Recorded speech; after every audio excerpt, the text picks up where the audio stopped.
Hello and welcome in to another episode of the Fantasy Football Forecast. I'm your host, Trevor Scott, joined by my co-host, Matt Giraldi. What's going on, guys?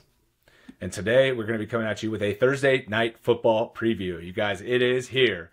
We are We're at back. the 2024 season. We are back. Oh my gosh. So We excited are to have football back. back on the schedule.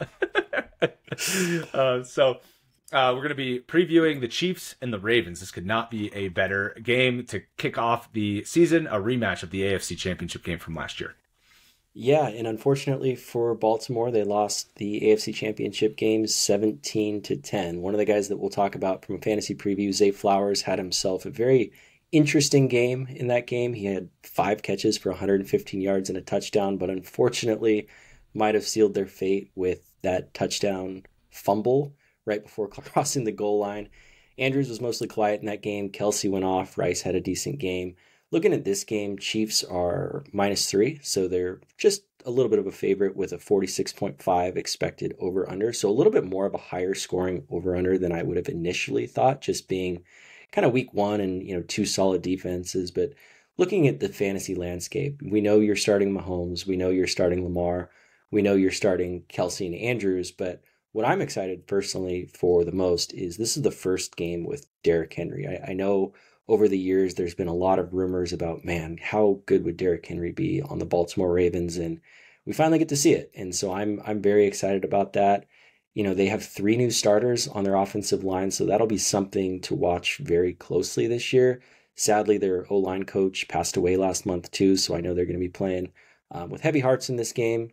The Chiefs probably are going to load the box quite a bit and make Lamar throw, but I guess just looking at any of the marquee players that we know you're starting or sitting, who are you excited to watch? What are you kind of keeping your eye out for with those guys? Yeah, no, I mean, I cannot wait for this game. There's so many fantasy relevant players in this game, right? Yep. I mean, you highlighted who are starting for sure, right? I mean, you're starting the quarterbacks, you're starting the running backs, and you're starting the tight ends for sure. There's no question about that. You're likely starting Zay Flowers, and you're likely starting Rashee Rice. So we'll get into those 2 players as kind of like the what do we do here? How excited are we for them? But I am very excited for the Kelce versus Andrews matchup. I do think that's going to be very fun to watch. I hope we get a picture of Kelce looking very healthy coming into the year. I know he's discussed on his podcast that, he's been feeling banged up, and he was pretty banged up last year, but he did finish the year strong, and I do hope to see a strong showing here in the first week from him.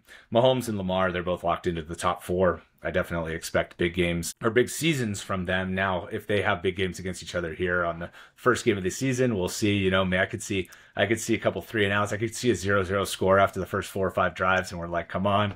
We've been waiting all offseason for some We're offense ready. here. Come on. Yeah. Can you hit Xavier Worthy deep? Maybe, Yeah. Maybe Henry, can you break off a 40-yard touchdown run here? Like we're looking forward to some fireworks here, but I do think that under is going to hit under the 46.5 because I just think first game jitters and the offenses or the defenses should still be pretty good here. I don't necessarily think that they're going to be just trading back and forth touchdowns like we would all love to see. Very excited about Pacheco too. I do think the P. Ryan signing, I think we're obviously going to be watching the snap share there very closely. How much P. Ryan gets on the field if he's even active because he's only been with the team for a week.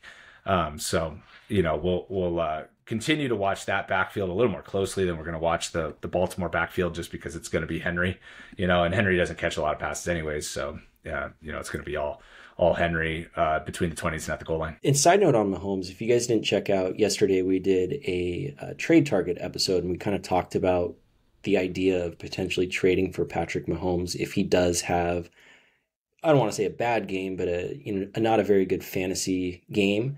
And just kind of putting that in the mind of, your teammate that has Mahomes. Obviously in Superflex, he was probably a first or early second round pick, but just put some feelers out there because we expect big things from this offense throughout the year, especially with the addition of Hollywood Brown and Xavier Worthy. I don't know. I wouldn't expect too much from Worthy in this game. I know we're kind of jumping ahead with him, but I think the way that he's going to be utilized is just a field stretcher. And I think going into, I guess, naturally Rashee Rice, I think that's going to help Rice quite a bit. I mean, having Hollywood gone, having Worthy just bomb down the field, Rice does all his work short and middle. So that's going to open up a lot of space for him.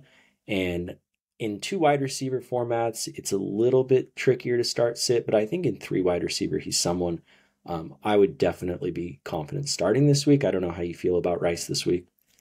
Yeah, I definitely feel very confident in Rice. Okay, I think depending on when you drafted is going to make this decision a lot more difficult, right? If you drafted very recently, there's a chance that he got pushed in the fifth round and he's your starter, right? He's like your number two. He got drafted as wide receiver 15.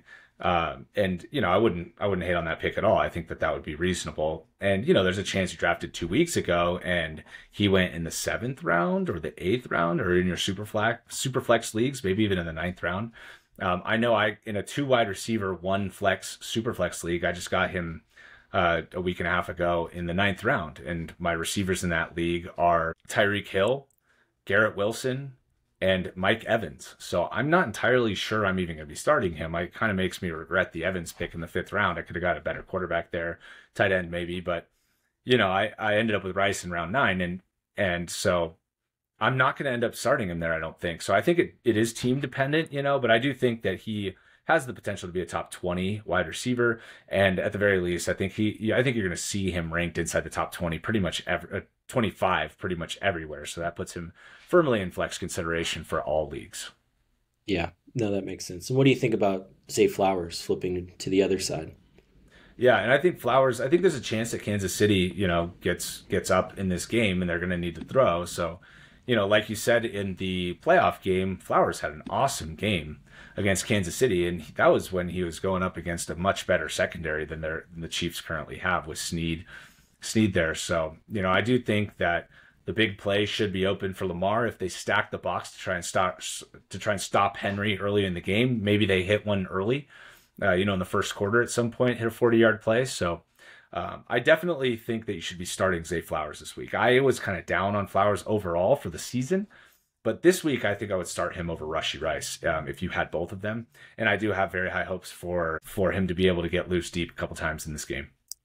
Yeah, I think they're going to take a couple shots. My biggest fear is that one of those is going to go to Rashad Bateman, who, please don't start Bateman, but he's going to hit like a 60-yard touchdown, and then people are going to go to the waiver wire, and then he's going to suck after that. But I like Flowers quite a bit too as a player. I mean, he was on my team last year. I made a trade for him.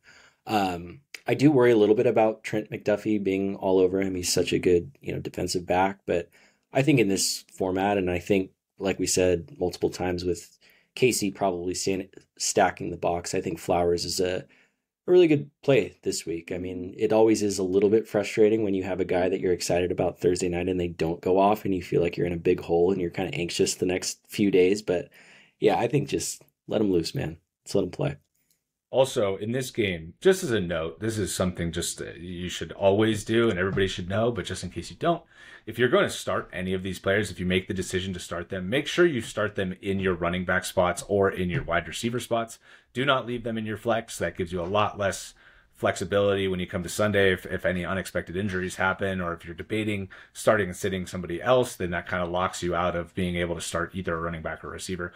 So if you're going to start Flowers, if you're going to start Rice, and those guys are kind of your flex players, make sure you move them into your wide receiver spots. Yeah. And this goes without saying too, if you are a Xavier Worthy owner, just sit him, be patient. If he hits a home run, like, most importantly, we want to see how he's worked into this offense, because there's just way too much risk there. I know the home run idea is a lot of fun, but just pump the brakes and be patient with him if you have him. Yeah, and I think if he had a better matchup, then we'd be a little more on him.